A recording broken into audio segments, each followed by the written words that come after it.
Hi, welcome everybody. I'm Annabel Fisher, and I'm a wife, I'm a daughter, and I'm a mama to our fur baby Midnight the cat and our 3 chickens. And I am sitting right now in the courtyard of our hotel in Kathmandu, Nepal. And it's pretty hot and steamy over here at the moment. It's monsoon season, so I've got my trusty little fan that I'm using. And I hope you can hear me. I don't really want to start shouting out loud because there are people wandering around. And also this is going. So I'm here today celebrating, grabbing my wonderful life with both hands and making my one life count. And if you don't know me, for the last 3 years I have been journeying through recurrent stage 4 ovarian cancer.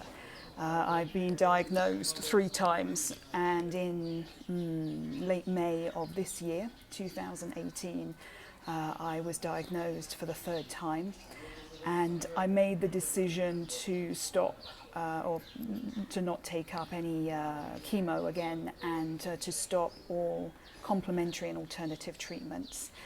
And we're currently, don't really know what the date is, sorry, I think it's something around the 20th of August, but on the 8th of August this year, 2018, I learned that I had 2 months to live. So now perhaps you can see why I'm grabbing my life with both hands. And my husband and I have come to Nepal for 2 weeks, because this is the country that we met in 1995. My husband's Canadian and I am from the UK, and our paths crossed in a bar called the Rum Doodle in Kathmandu. And I guess 24, 25 years later, whatever it is, you could say the rest is history. So we've come back. It's number 2 item on my bucket list. And here we are. So I did a video, gosh, it seems months ago, I think it was about a week ago, explaining why it's important that we grab life with both hands, and a little bit of my journey over the last 3 years. So please feel free to check that out on my channel on YouTube if you haven't heard that. And the title that I've given this series is Untethered, and I thought perhaps today I'd explain why I've called it Untethered.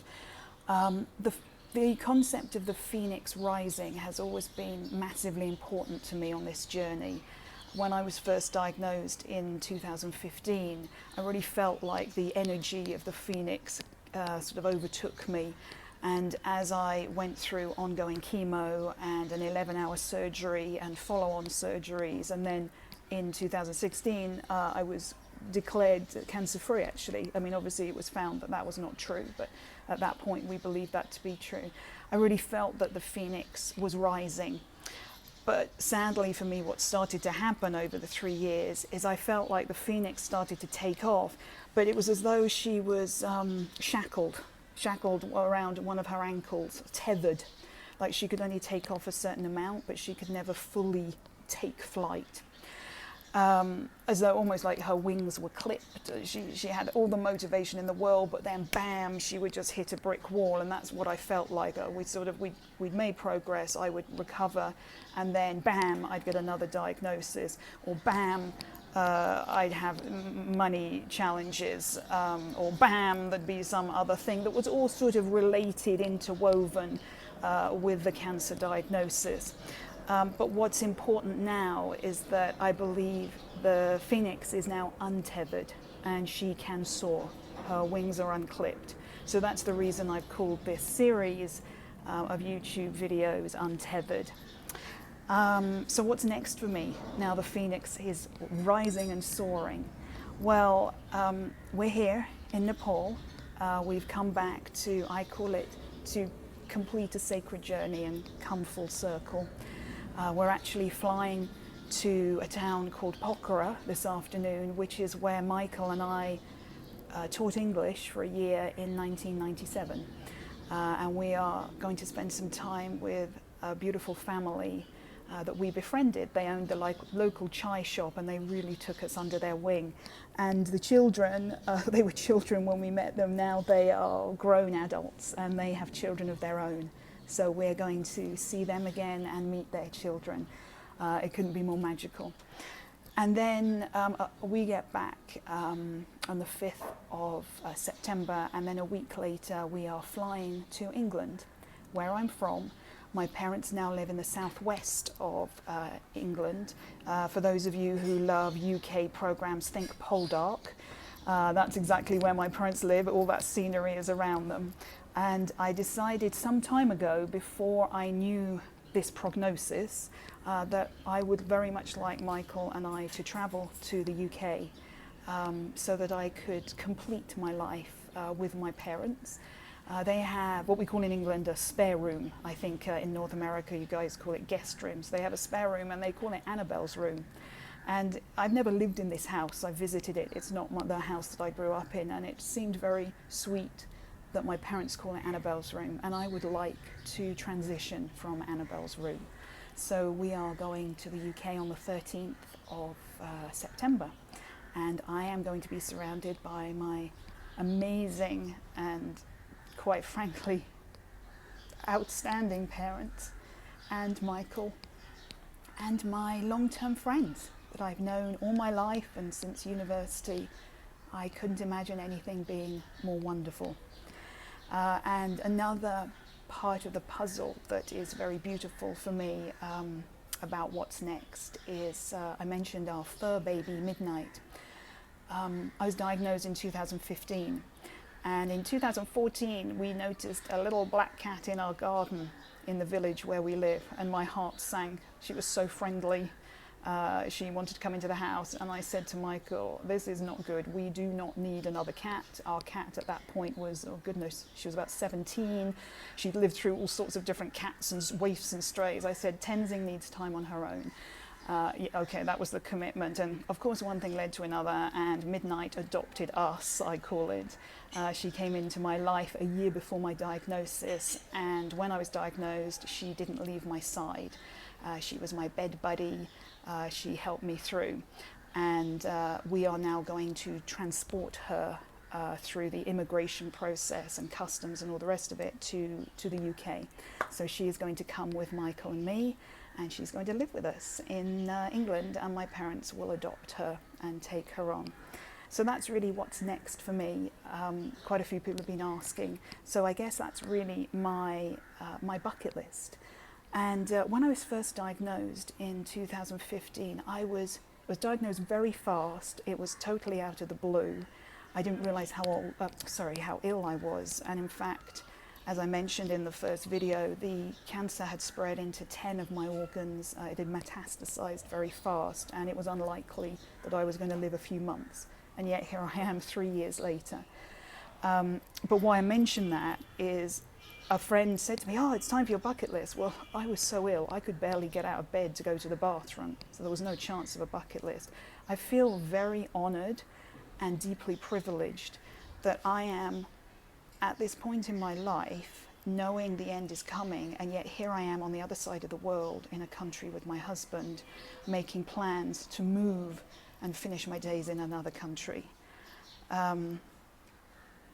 It seems like that's my bucket list. That seems like a real privilege to be able to do that. I'm just looking at my notes. In my last video, a couple of people said, wow, you're so calm and collected and focused. I bet you did it loads of times to get that clear. And I was like, no, I just did it once. But I wanted to be really clear today because I had a few things to discuss. So I wrote it down in a very organized way. So the next thing is, I feel like it's a real privilege for me to know that I'm dying. I have no doubt that all of you watching either know or know of somebody who has suddenly died, and we wonder what impact that has on the family and the friends and the loved ones, and what was left unsaid because nobody knew that time was of the essence. And I don't have any of those risks. I have the time and the space to tell my friends that I love them, and to hear from my friends that they love me. What an honor. I don't underestimate this process one little bit. Can you imagine hearing regularly, "I love you"? Well, I do at the moment. And of course, I always have done. And I believe we all do. We all know those people around us love us, whether they say it or not. It's just, it's knowing. It's ingrained within us. We know that that's happening. And yet, often, we don't hear it and we don't say it enough. And yet I'm in this process now where I'm hearing it every day. I'm getting messages and texts and Facebook things, and I'm hearing it. And I'm able to say it. It feels a deeply humbling process. It also is a privilege for me because it means that I can organize things and complete things and declutter. I did have a business, and although I wasn't working full-time or with hundreds of clients I used to, there were many, many things that I've had to close down and complete and end. And I feel very blessed that I can do that, and Michael will not have to worry about that. I've heard all sorts of stories about people having to, for example, I was talking to the guy at GoDaddy, where my domain names are hosted, and he said that he's had to work with loads and loads of partners who call GoDaddy and say, "My partner has died, I don't even know what their password is, I've got no clue what to do with their account." And I can organise all that for Michael. He's not going to have any horrible phone calls from the dentist saying, "Annabel needs to come in for a checkup." All that is complete. It feels a beautiful gift to give him. And then the final thing I'd like to mention, because this is getting quite long, thank you for hanging on in there and listening, is the space that I'm in, emotionally, mentally, spiritually. Physically, I think you'd probably agree that I look quite good. I am incredibly sleep deprived. I'm on steroids to control the incredible pain and bloating that I'm in, and it's really made my sleep very wonky, and now of course I'm jet lagged too. So I'm very tired, and I am in pain, but I look good, I think. And so that's going on physically. That's the maddening and saddening thing about ovarian cancer. It's just so aggressive, it just grabs you. You don't really realise what's happening. So right now I look and I feel physically pretty good. And emotionally and spiritually and mentally, a couple of people after they saw the first video sent me messages and said, "I imagine that you're very frightened, or that you're feeling helpless, or you're powerless." I don't feel any of those things. I've had a journey of 3 years to get to this point. I'm not afraid. The last thing I feel is powerless. I feel very powerful. And I don't feel helpless in the slightest. One of the many things that I've learned is to release and receive, and something that wasn't quite as easy, to ask. So there's no need for me to feel helpless because I just ask. Oh my goodness, since I found out on August the 8th my prognosis, I have been asking friends non-stop for things. And one thing, I don't want to sound too preachy, but one thing that I've noticed is, maybe it's my friends and I'm just truly blessed, but I think it's universal. People love to help. People love to be asked to do something and they can feel helpful. When I first told my nearest and dearest what was happening, they immediately said, "What can I do?" And I got organised, and I thought, my friends are so gifted and blessed in so many ways. How can I allow them to help me, and what are their skills, what are their gifts? So one of my friends is a great networker, and she's been connecting me to all sorts of people who have been helping me in hundreds of different ways, which I will definitely share in another video. Another friend is a great writer and very thoughtful and knows exactly how my mind works, so she has created a GoFundMe account. Another friend, I've got many friends who are great healers, so I've been asking them to help with Reiki and EFT and hypnotherapy and all the rest of it. So I am feeling very empowered, very centered, and very grateful. And I feel ready. I feel like this is time. So I'll say again, if you feel like this might be helpful to share with someone, please, with my blessing, do that. And I want to thank you for your amazing support. I've just had the most inundating and overwhelming, in a totally beautiful way, response on Facebook. And you guys have been following our journey here in Nepal, and I am deeply honored to share it with you. So until next time, namaste. Mwah.